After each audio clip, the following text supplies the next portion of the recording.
All right, what's up, everybody?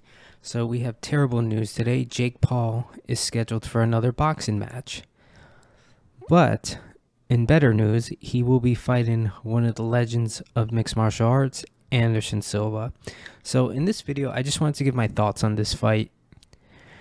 I think this is a pretty intriguing fight. And I will say this because I've had a few criticism about Jake Paul and his boxing career. One is he has yet to fight any legitimate boxers, which is okay. It's okay. He started off as like a YouTuber who was gonna box for some kind of like YouTube boxing event, and then it seems like he slowly started to fall in love with the sport, and he wanted to box more and more. Now, my criticism is he has not been fighting actual boxers in the sport of boxing, but Jake Paul is a very smart guy, and I'll tell you why. He knows how to build his brand. He knows how to market. And one thing he's done extremely well is fight people who have a name in combat sports but are not actual boxers. And this is what has been leading him to have the success he's been having. So, if you guys remember, he fought Ben Askren in a fight that he absolutely dominated Ben Askren. Funny side note, when I first heard this fight was confirmed, I was walking through the gym and my buddy Ray was like, "Hey, Jake Paul is going to be fighting Ben Askren." And I said, "Oh, that's terrible. Ben's going to get knocked out in the first round." I just knew Ben was such a bad striker. It would be a terrible fight for him. But anyways, Jake Paul won that fight. And then he fought Tyron Woodley. First fight went to a draw, I believe. And then the second fight, he landed that pretty highlight reel knockout and just put Tyron Woodley out cold. Now, that fight is what gained him most of his attention, mainly because Tyron Woodley was the former welterweight champion of the UFC.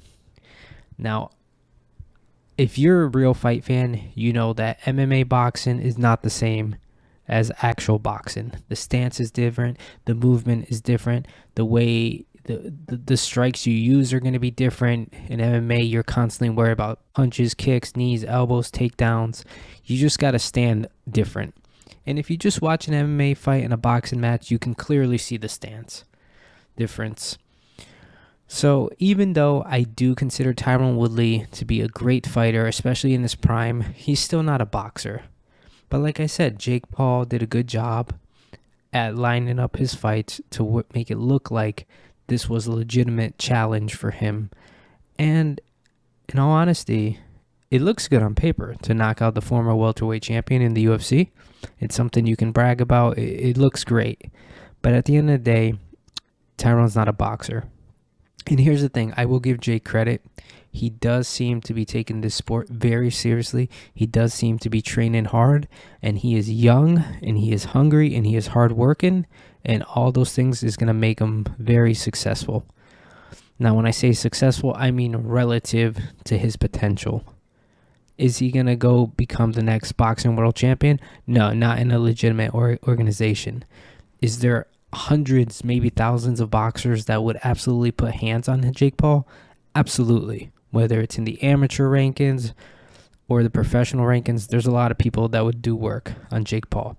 But here's the thing. Jake Paul can't just fight anybody. He needs to be smart.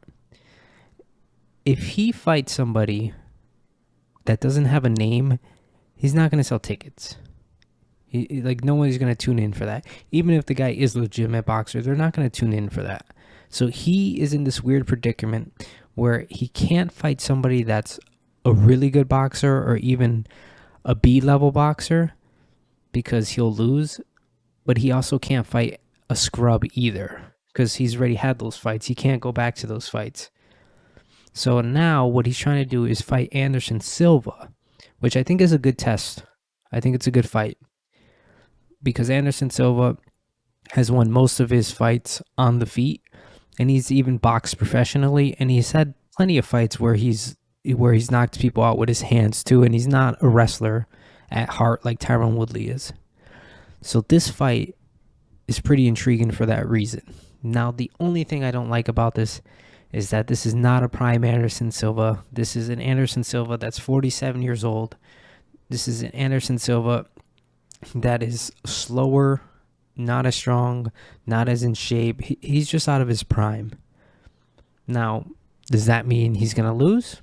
I don't know. I don't know. This fight is just such a question mark for me. I'm going to give my prediction at the end of this video, but I don't feel super confident in my prediction. Like, I definitely wouldn't bet a large sum of money on it. With that being said, I do think Jake Paul with this fight will silence some haters. One, he's fighting somebody his size. He's not fighting Tyron Woodley, who stands at like 5'9" and fought at 170. He's fighting a guy who's 6'2", who has fought his career as a middleweight and probably walks around over 200 pounds. So he's going to answer that criticism. He's going to answer the criticism of, hey, you've not fought a legitimate boxer. I would consider Anderson Silva a legitimate boxer. He's not going to win a world title. He wouldn't have won a world title in his prime, but he has put in plenty of years into the sport of boxing. So I would consider this a legitimate test and a legitimate step up in competition for Jake, which is something I'm glad he's doing. So with that being said, I'm going to make another video where I break down this fight a little bit deeper, because I think it's important I look back into Anderson Silva's most previous fights, his fights against Chavez Jr., his exhibition fight, and even some of the last MMA fights he's had too. Before I like make my prediction like set in stone. But right now, if I had to just make a quick prediction, just somebody asked me on the street like, "Hey, who do you think's gonna win?" I hate to say it, but I think Jake Paul. I think Jake Paul is a lot younger, faster, and just more durable than Anderson Silva at his current age of 47. And one thing about Jake Paul is because he's training hard, because he's young, because he has all the money, time, and resources on his side, he can make big leaps in his game. One thing I will say about Jake is he has looked better every single fight he's had. He's clearly making the improvements, he's clearly putting in the work, and he's clearly getting better. Now, is that going to be enough to be a legend like Anderson Silva? Who knows? The fight is like 1 month away. There's obviously not a lot of time to prepare and game plan for your fighter. I'm expecting both guys to just show up like it's another day in the office and just, do their job. So that's my thoughts on this fight. I just wanted to put that out there. I would like to know what you guys think. Do you guys think Jake Paul is going to win? Do you guys think Anderson Silva is going to win? Do you guys think Anderson Silva is just too old right now? What do you guys think? Drop a comment. Thank you.